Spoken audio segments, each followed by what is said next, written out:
lonely or isolated while building your dreams, you are not alone, and it's not your fault. I used to be miserable in my 20s with no direction for my life. Today, I'm a millionaire business owner, and I have people who truly support me in all aspects of my life. So if you want to understand why you're stuck in this loneliness epidemic and how to fix it, keep watching. First up is the hardest one. Loneliness is the cost of growth. If you're outgrowing your friends, you need to walk away. You see, 58% of adults in the United States report feeling lonely every single week. I remember being in my mid-20s, which was not that many years ago, and I would show up to dinner or a hangout with my friends who had been there for me. But all of a sudden, the conversations weren't the same because I had changed.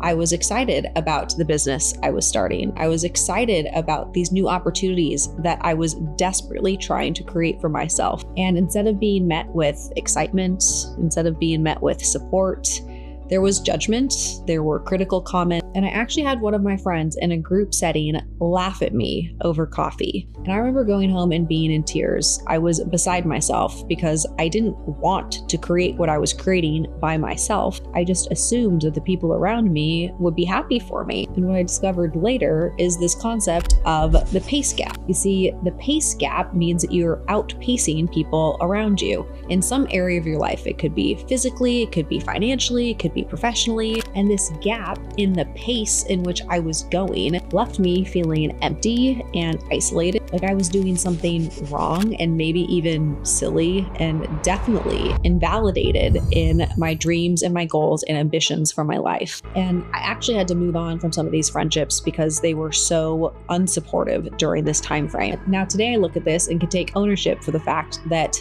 I had changed. It wasn't their fault. They wanted to be exactly where they were, and I was asking them to be somebody that they weren't. So I don't try to make them wrong, and I appreciate them for the role that they've had in my life. But it also doesn't mean that I have to continue to spend my time around them. And as you start to bump into this pace gap, that is the most uncomfortable part. You feel like you're trying to hold on to this thing that you might need to let go of for a while in order to get to where you're going.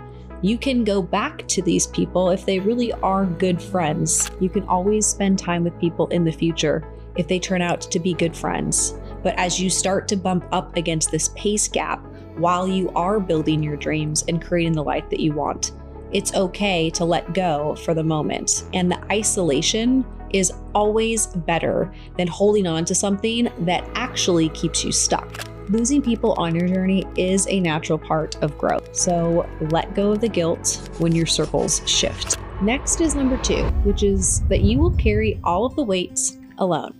You signed up for this. You see, the University of San Francisco recently did a study showing that startup founders are twice as likely to suffer from depression because carrying risk alone can change your emotional baseline. It is easy to shift into a new situation, a new place, a new opportunity, and feel like you are entirely alone because you've just risen the stakes. So let's talk about this concept of the stake gap. Now, this is not steak as in red meat. This is literally the stakes. Because if you are a business owner, you have just raised the stakes. You have more at risk. And with more at risk, that's more pressure, and people around you simply will not understand. You'll go to hang out with your friends and you will have all of this weight that you're carrying around, and they are wondering why you're so stressed out, why you can't hang out as much anymore, why you're not interested in the same things. It's because you actually are playing a bigger game, and the game is heavier. It's more involved, it's more challenging. And the people in your life likely don't want the risk that you've just taken on.